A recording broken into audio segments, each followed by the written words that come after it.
Hey everyone, welcome to the Mass Retirees Weekly Update. Today's Friday, July 9th. I'm Sean Duhamel. I'm coming to you a little bit later than expected today. Apologies. This is an example of the best laid plans. Originally, this week's update was going to focus on our public pension systems and investments and the issues related to divestment within the pension system. And we'll get to those topics at a later date. But late last night, word came out that the House and Senate negotiators through the Budget Conference Committee had reached an agreement on the fiscal year 22 state budget. That budget was passed by the House and the Senate this afternoon, and is now on its way, if not already there, to the desk of Governor Charlie Baker for his approval. The governor has 10 days, of course, in order to act on the budget. He can either veto sections of it, sign sections of it, meaning approve it, or send those sections back for further changes and suggested changes by the legislature. So he really has three options and a full 10 days to do that. Now, why it's so important, and we wanted to get this information to you right away, is we have some really good news to report. The budget contains a 3% cost of living increase for state and teacher retirees. That 3% COLA marks the 23rd consecutive year of a COLA being paid. And remember, every COLA in Massachusetts is cumulative, meaning it becomes a permanent part of your personal pension. So it just keeps adding up and it can never be taken away from you. And that's something that's very different from the way COLAs operate in a lot of the other states, in that they're really a bonus check. And in some cases, they're even called a 13th check. So you get that bonus, it's a one-time payment, and it does not become part of your permanent pension. So that's something that's a little bit unique here in Massachusetts, and it's a really huge benefit that all of our retirees have. Now, we are always going to get questions about the COLA base. The COLA base, again, remains at $13,000 for the state and teacher retirement systems. This is something that we are going to spend a lot of time talking about, and it's going to be a major focus of Mass retirees in the coming months and heading into fiscal year 23. With the success that we're seeing from the state and the local retirement systems, the economy right now is booming as our country and the world emerges from the pandemic and things start to get back to so-called normal. Things are going really well, and we want to make sure that that success from our public pension systems is shared with those of you whose money it is, in fact, in the retirement system. That's your money. That was your life savings. You've contributed toward that. We want to make sure that some of that success is shared with our members. Now, you may ask, well, why can't all of the success be shared with you? And in a perfect world, you'd be right. However, the way that the funding schedules and the retirement systems are structured, you can't simply take all of the asset gains out of the system every year, because this year might be a fantastic earning year and next year is not. So over time, the system is doing very well, but it's always going to have its ups and its downs. Well, the last several years, as we've been reporting, and you can look to the September newsletter for even more information on this, in most recent years, things have been going very, very well. And we are seeing what are known as excess earnings. And we want to make sure that a piece of those excess earnings are shared with the beneficiaries of the system. But I'm not going to get too deep into that right now. I just kind of wanted to give you a general overview of what we're looking at and what we're going to be focused on going forward. But again, the COLA is part of the budget. To the best of our knowledge, every single of the 102 local retirement systems have also approved a 3% COLA for FY22. The local COLAs should be paid this month in July at the pension check that you're going to get at the end of the month. For the state and teacher system, the way it looks right now is the COLA most likely will be delayed until August. And the reason for that is that the budget does not become law until the governor signs it. And most likely, today being the 19th, the governor has roughly until today's July 9th. The governor has roughly until July 19th or 20th to sign the budget. Even though we're very confident that the COLA will be approved, it's not a legal done deal yet until the governor actually signs it. And by the time we get to the 20th, it may be too late to include the July COLA payment in the July pension check. But if that's the case, it will be retroactive back to July 1st.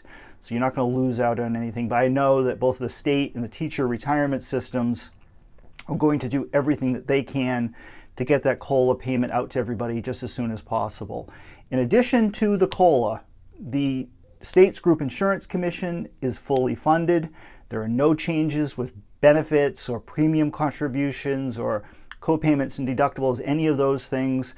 So we're very thankful for that. And this marks, I believe, the 4th consecutive year where we haven't seen any of those kinds of changes. So that's really, really positive news to report to all of you, because we believe, and I'm sure you would agree, you're already paying more than enough in some cases for your healthcare coverage. The other big news, really I have 2 more pieces of good news to report. The pension appropriation. The Commonwealth's pension appropriation, which is the amount of money that the Commonwealth, the state of Massachusetts, as the employer, has to pay into the retirement system. Well, that amount of money for FY22 is going to be in excess of $3.4 billion for the coming year, which is an incredible amount of money. That's on top of all of the withholdings that are coming out of the active employees' checks. So we're very thankful that, again, the Commonwealth, the governor and the legislative leadership across the board have fully met their obligations to the retirement system, and we're well on our way to being fully funded by the deadline, which is right now 2036. So things are going well, and again, we're really going to be focused on sharing that success with our members going forward. The last bit of really good news is that we have successfully passed an increase in the allowable hours for post-retirement public service work. Now, those of you who are working for the government on a part-time basis, you've been following this really closely. You know that this is something we've worked on for quite a few years now. We were successful 3 years ago in getting this through the budget, only to have it vetoed by the governor after the legislative session, had run out for that year. But we were successful in getting it again through the budget process this year. And I especially want to thank State Representative Mark Cusack from the town of Braintree. Mark is the chairman of the House Committee on Revenue and senior member of the House leadership team. He sponsored our amendment in the House budget and really helped shepherd this through the process. So thank you, Representative Cusack, and thank you to the House and Senate leadership for agreeing to move forward with this.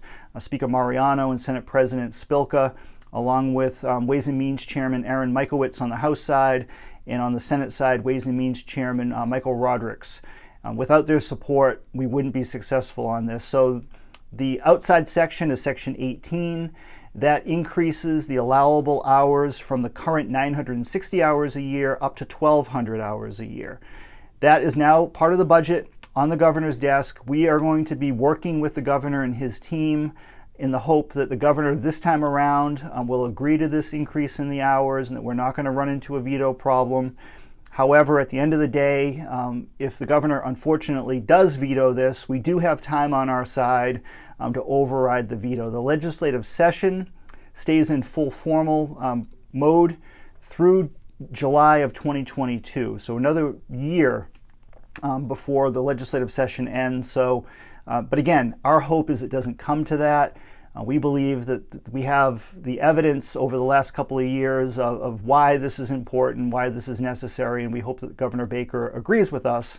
However, if you're someone who's personally impacted by this, it would not hurt for you to contact the governor's office, let them know why this is important, let them know the type of work you're doing and why that's important. Every little bit's going to help move this forward, but we think that this is in a good place. Now, we have had some questions about the allowable earnings for part-time post-retirement work. The allowable earnings is staying the same. It was just increased in 2014 by $15,000. So right now, there are no plans in the works to increase the amount of money someone can make, because again, just a few years ago, it was increased by $15,000, and the legislature right now most likely is not willing to go above that amount this year or really any time in the foreseeable immediate future.